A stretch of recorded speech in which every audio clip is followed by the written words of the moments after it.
തൂർ എന്ന ഗ്രാമപട്ടണമാണ്. ആ പ്രദേശത്ത് ഇന്ന് അൽഹില്ല എന്നാണ് അറിയപ്പെടുന്നത്. ബാബിലോണിയ എന്ന് പറയുന്നതാകുന്ന സ്റ്റേറ്റിലെ ഒരു പ്രത്യേകമായ സ്ഥലമാണ് അൽഹില്ല. അതിൻ്റെ തലസ്ഥാനമാണ്.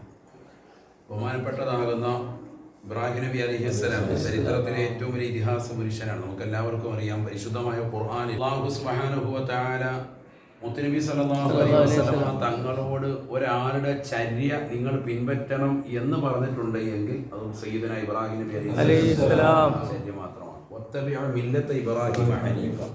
ഇബ്രാഹിം നബി അലൈഹിസ്സലാമിന്റെ ചര്യയെ നിങ്ങൾ പരിപൂർണമായി അനുധാവനം ചെയ്യണം.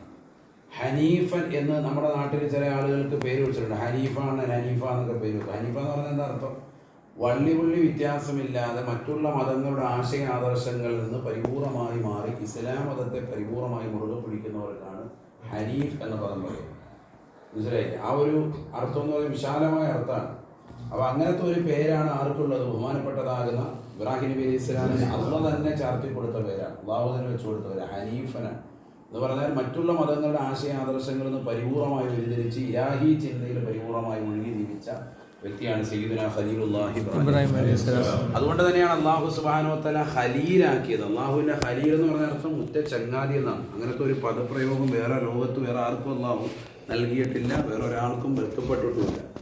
അത്രയേറെ ഉന്നതമായ ശ്രേണിയിലേക്ക് എത്താൻ തന്നെ കാരണം ജീവിതം ആ രീതിക്ക് കാഴ്ചവെച്ചതുകൊണ്ടാണ്. നമുക്കെപ്പോഴും പറയാൻ സാധിക്കുമല്ലോ, നമ്മൾ പറയും ഒരു കറാഹത്ത് പോലും ചെയ്യാതെ ജീവിക്കുക എന്ന് പറയും ഓരോ മഹത്തുക്കളെ കുറിച്ച്.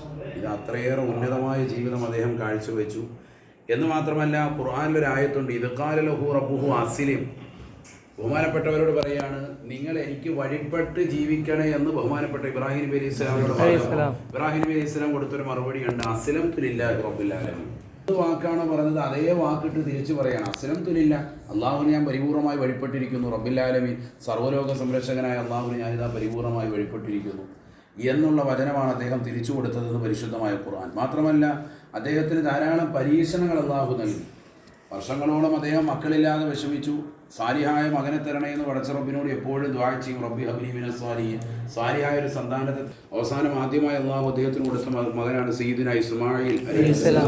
ആ ഇസ്മായിൽ നബിയുടെ പരമ്പരയിലൂടെയാണ് നമ്മുടെ നബി മുഹമ്മദ് റസൂലുള്ളാഹി തങ്ങൾ കടന്നു വന്നത്. അപ്പം അദ്ദേഹത്തിന്റെ പ്രാർത്ഥനയുടെ വലിപ്പം എത്രമാത്രം വലുതാണ്. നബി തങ്ങൾ തന്നെ സ്വഹാബത്തിനോട് പറയുന്നുണ്ട്, അനബി ദഅവത്തി ഇബ്രാഹീമ വബി ബിശാറത്തി ഈസാ അലൈഹിസ്സലാം. ഞാൻ ബഹുമാനപ്പെട്ട എൻ്റെ ഖലീഫ ഇബ്രാഹിം നബി അലൈഹിസ്സലാമിന്റെ പ്രാർത്ഥനയുടെ ഫലമായിട്ട് ഈ ലോകത്തേക്ക് പൂജാതനായ വ്യക്തിയാണ്. ഇബ്രാഹിം നബി അലൈഹി സ്വലാം ദുആ ചെയ്തു. ആ തൽഫലമായിട്ട് അല്ലാഹു സുബ്ഹാനഹു വ തആല നൽകിയതാണ്. ഒന്ന്, ഇവരിലേക്ക് പടച്ച റബ്ബെ പരിശുദ്ധമായ കഅബയുടെ പരിസരത്ത് വെച്ചുകൊണ്ട് തൻ്റെ പ്രിയപ്പെട്ട ഭാര്യയും മകനെ ഉപേക്ഷിച്ചു അള്ളാഹു ഈ സമൂഹത്തിൽ നിന്ന് തന്നെ ഇവരിൽ നിന്ന് തന്നെ ഇവരുടെ ഒരു പ്രവാചകന്മാർ ഇവരിലേക്ക് ദീനിന്റെ പ്രബോധന വെളിച്ചത്തിന് വേണ്ടി അയക്കണേ എന്ന് സയ്യിദുനാ ഇബ്രാഹിം നബി അലൈഹി സ്വലാം. ആ ദുആഇന്റെ തൽഫലം മാത്രമല്ല, റബ്ബി ഹബ്ലി മിനസ് സാലിഹീൻ, സാലിഹായ സന്താനത്തെ തരണേ എന്ന് ദുആയിരുന്നു. അതിന്റെ തൽഫലമായിട്ട് അദ്ദേഹത്തിന്റെ മക്കൾ മുഴുവൻ സാലിഹീങ്ങളാണ്. മകനാകുന്ന ഇസ്മായിൽ നബി അലൈഹിസ്സലാം. നമുക്കറിയാം, മനുഷ്യരിൽ ഏറ്റവും ശ്രേഷ്ഠരുള്ള വിഭാഗമാണ് പ്രവാചകന്മാർ. അതിലുൾപ്പെടുത്തി ആദ്യ മകൻ സയ്യിദുനാ ഇസ്മായിൽ നബി അലൈഹിസ്സലാം. അതിന്റെ പരമ്പരയിലാണ് ആര് വന്നത്? മുഹമ്മദ് റസൂലുള്ളാഹി സ്വല്ലല്ലാഹു അലൈഹി വസല്ലം. അഷ്റഫുൽ ഖൽഖാൻ, സൃഷ്ടികളിലെ ഏറ്റവും ഉത്തമരാൻ. മാത്രമല്ല അടുത്ത മകൻ സയ്യിദുനാ ഇസ്ഹാഖ് നബി അലൈഹിസ്സലാം, അതും പ്രവാചകനാണ്. ആ ഇസ്ഹാഖ് നബിയുടെ പരമ്പരയിലൂടെയാണ് പിന്നീട് ലോകത്ത് വന്നിട്ടുള്ള മുഴുവൻ പ്രവാചകന്മാരും. സയ്യിദുനാ യാക്കൂബ് നബി അലൈഹിസ്സലാം മകൻ സയ്യിദുനാ യൂസുഫ് നബി അലൈഹിസ്സലാം. അങ്ങനെ തുടങ്ങി ഖുർആൻ പറയുന്നുണ്ട്, വവഹബിനാ ലഹു ഇസ്ഹാഖ വയാക്കൂബ് കുല്ലൻ ഹദൈനാ വനൂഹൻ ഹദൈനാ من قبل ومن ذريته داود وسليم وأيوب ويوسف وموسى وهارون وكذلك نجزي المحسنين وزكريا ويحيى وعيسى وإلياس كل من الصالحين وإسماعيل وإدريس وذا الكفل കുല്ലും മിനസ് സാബിരീൻ. സൂറത്തുൽ അൻആമിൽ അല്ലാഹു ഓർമ്മപ്പെടുത്താണ്. അഥവാ ഇബ്രാഹിം നബി അലൈഹിസ്സലാമിന്റെ പ്രാർത്ഥനയുടെ തൽഫലം, ഒരു സാലിഹായ ഒരു മകനെ തരണേന്ന് പ്രായാധിക്യ സമയത്ത് അദ്ദേഹം ചോദിച്ചുകൊണ്ട് പോയി ദുആഇന് അല്ലാഹു ഉത്തരം കൊടുത്തത് പിന്നീട് കൊടുത്ത മക്കൾ മുഴുവനും പരമ്പര മുഴുവൻ പ്രവാചകന്മാരാണ്. മനുഷ്യരിൽ ഏറ്റവും അത്യുത്കൃഷ്ട വ്യക്തികൾ അല്ലാഹു കൊടുത്തു. കാരണം പ്രവാചകന്മാർ മുഴുവനും ഈ ലോകത്ത് ഇസ്ലാമിക സൽപ്രവൃത്തിയുമായി ജനങ്ങളെ ക്ഷണിച്ചുകൊണ്ട് നിലകൊണ്ടു. ഇബ്രാഹിം നബിയുടെ പ്രാർത്ഥനയുടെ ഫലമാണ്. അപ്പോൾ മുസ്തജാബു ദഅവയാണ്. കൈ ഉയർത്തിയാൽ തട്ടൂല. അള്ളാഹു പരിപൂർണമായി ഉത്തരം ചെയ്യും. അങ്ങനത്തെ സയ്യിദുനാ ഇബ്രാഹിം നബി അലൈഹിസ്സലാം ജനിച്ച് വീണ സ്ഥലത്താണ് നമ്മളുള്ളത്. അതാണ് ഈ ചിലുങ്കൂടാരത്തിന് അടയാളപ്പെടുത്തിയിരിക്കുന്നത്. ഇവിടെ പ്രത്യേകിട്ടുണ്ട് മഖാമു സയ്യിദുനാ ഇബ്രാഹിം നബി അലൈഹിസ്സലാം. അവിടുത്തെ ദറജ ഉയർത്തുമാറാകട്ടെ. അതുപോലെ തന്നെ അവിടുത്തെ നമ്രൂദ് എന്ന് പറയുന്ന അക്കാലഘട്ടത്തിൽ അവിടുത്തെ ദീനീ ദഅവത്ത് കണ്ടിട്ട് ഇസ്ലാമിലേക്ക് ജനങ്ങളെ ക്ഷണിക്കുന്നത് കണ്ട് തീ ആരാധിച്ചിരുന്നതാകുന്ന സമൂഹത്തെ വിട്ടുകൊണ്ട് ജനങ്ങളെ ദീനിലേക്ക് ക്ഷണിച്ചപ്പോൾ പരിപൂർണമായി അദ്ദേഹത്തെ ഇല്ലാതാക്കാൻ വേണ്ടി നമ്രൂദ് ലഅനത്തുല്ലാഹി അലൈഹി വലിയ തീക്കുണ്ടാരം, ചരിത്രം പറയുന്നു ലോകം കണ്ട ഏറ്റവും വലിയ തീക്കുണ്ടാരം ഉണ്ടാക്കി നശിപ്പിക്കാൻ വേണ്ടി ശ്രമിച്ചത് നമ്രൂദ് ലഅനത്തുല്ലാഹി അലൈഹി. അവനുണ്ടാക്കിയ തീക്കുണ്ടാര നിമിത്തമായിട്ട് അത് നമ്മൾ കാണും. ഈ പള്ളിയോട് ചേർന്ന് ഇതിപ്പോൾ ഒരു പള്ളിയായിട്ട് മാറ്റപ്പെട്ടിരിക്കുന്നു അദ്ദേഹത്തിന്റെ മഖാമിനോട് ചേർന്നിട്ട്. ഇതിന് തൊട്ടപ്പുറത്ത് ഖബറല്ല കേട്ടോ, ഖബറുള്ളത് അദ്ദേഹത്തിന്റെ പലസ്തീനിലാണ്, അദ്ദേഹത്തിന്റെ ഖബറുള്ളത് ഹിബ്രോൺ നഗരത്തിലാണ്. അള്ളാഹു നമുക്കൊക്കെ പോകാൻ സിയാറത്ത് ചെയ്യാൻ പോയവർക്ക് വീണ്ടും എത്തിപ്പെടാൻ തൗഫീഖ്. അദ്ദേഹത്തിൻ്റെതാകുന്ന നമ്രൂദ് ലഅനത്തുല്ലാഹി അലൈഹി ഉണ്ടാക്കിയ തീക്കുണ്ടാരവും അദ്ദേഹത്തെ കത്തിക്കാൻ വേണ്ടി പരിശ്രമിച്ചൊക്കെ ഈ പള്ളിയുടെ തൊട്ടപ്പുറത്ത് നമ്മൾ കാണും. നമ്രൂദിന്റെ കൊട്ടാരം നമ്മൾ കാണും, അതിനോട് ചേർന്ന് തന്നെയാണ്.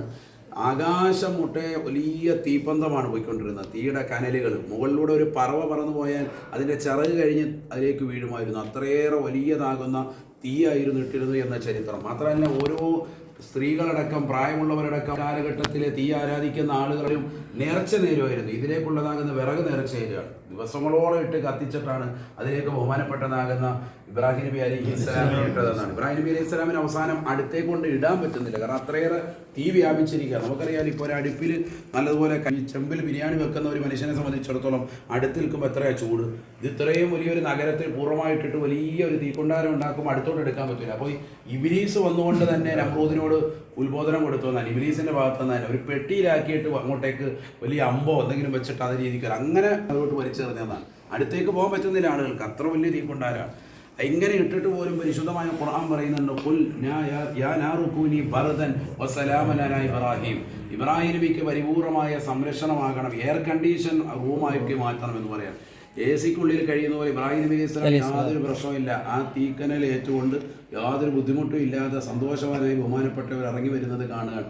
അപ്പോഴാണ് നമ്രൂദ് ലഅനത്തുല്ലാഹി അലൈഹി അത്ഭുതനാകുന്നത്. അതുകൊണ്ട് തന്നെ പിന്നെ നാട് വിട്ടു പോകാൻ വേണ്ടി പിന്നീട് ആജ്ഞാപിക്കുകയാണ്. കാരണം ഇവനെന്തോ ശൈത്താനിയത്തുണ്ട്, കാരണം ഇവനിവിടെ നിന്നിട്ട് ഇവനെന്തോ ഒരു പ്രശ്നമുണ്ട്, ഇവനെ തീരെറിഞ്ഞിട്ട് പോലും കരിയുന്നില്ലല്ലോ, അതിനകത്ത് പോയിട്ട് പോലും പ്രശ്നമില്ല വരുന്നു. അതുകൊണ്ട് ഇനി നാട്ടിൽ നിൽക്കാൻ പാടില്ല എന്ന് പറഞ്ഞ് നാട് വിട്ട് അദ്ദേഹം മാറുകയാണ്.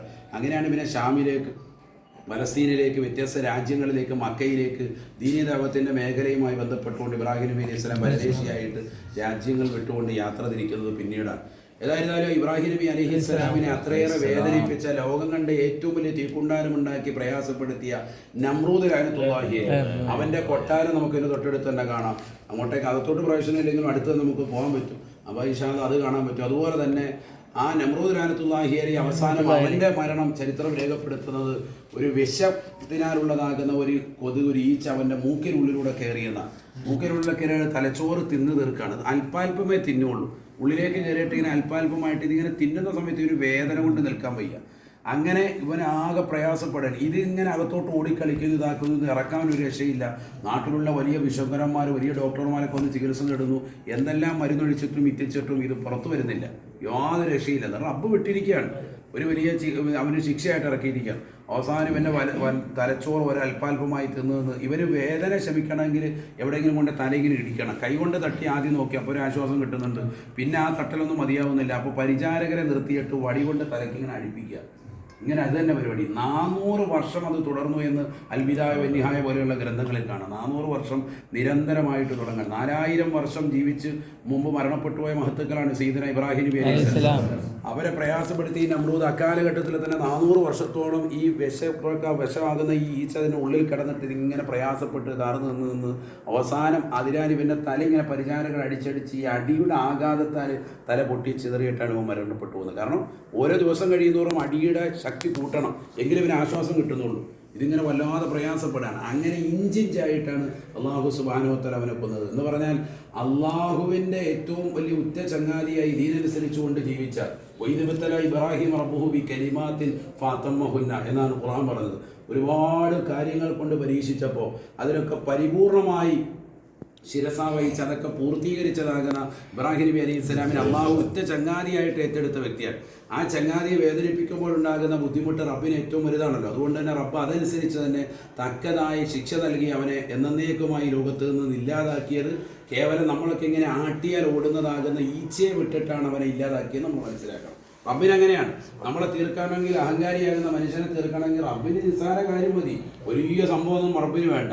ഒരു ചെറിയ ഈച്ച വിട്ടുകൊണ്ട് നമ്മളെ തീർക്കാനുള്ളത് റബ്ബ്. അതുകൊണ്ട് മനുഷ്യൻ അഹങ്കരിക്കാതെ മുന്നോട്ട് പോകുക എന്നുള്ള വലിയ പാഠം കൂടി ഇതിന്റെ പിന്നിലൂടെ നമ്രൂദ് ലഅനത്തുല്ലാഹിയുടെ ചരിത്രത്തിലൂടെ അള്ളാഹു നമ്മളെ പഠിപ്പിക്കുകയും ചെയ്യണം. അതുകൊണ്ട് അള്ളാഹു സുബ്ഹാനഹു വ തആല നമ്മളെല്ലാവരും ഇബ്രാഹിം നബി അലൈഹി സ്വലാമിന്റെ ബറക്കത്ത് നമുക്ക് ഏവർക്ക് നസീബാക്കട്ടെ. അതുകൊണ്ട് അവരൊക്കെ വന്നു ചേർന്നിട്ടുള്ളതാകുന്ന മണ്ണിൽ, ഈ പുണ്യ നഗരത്തിൽ നമ്മൾ ഇന്ന് ദുആ ചെയ്താൽ ഇജാബത്താണ്. അള്ളാഹു നമ്മളെ സ്വീകരിക്കണം. അൽഹംദുലില്ലാഹി റബ്ബിൽ ആലമീൻ. അല്ലാഹുമ്മ സ്വല്ലി അലാ സയ്യിദിനാ